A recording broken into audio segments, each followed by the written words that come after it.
अगर आप किसी और को पसंद करते हैं इसे खुदा से मांगे वो आपको दे, अगर वो आपको फिर कभी ना मिले तो समझ लें कि और किसी ने आपको खुदा से मांगा है।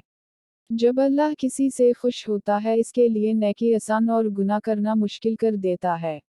जब अल्लाह किसी से नाराज होता है तो इसे ऐसी चीज़ की तलब में लगा देता है जो इसकी किस्मत में नहीं होती।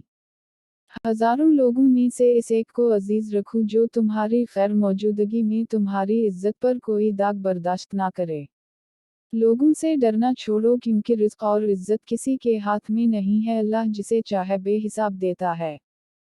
जब कोई दोस्त तुम्हें अपना राज बताए तो समझ लेना वो अपनी इज्जत तुम्हें अमानत दे रहा है, इसमें कभी खयानत मत करना।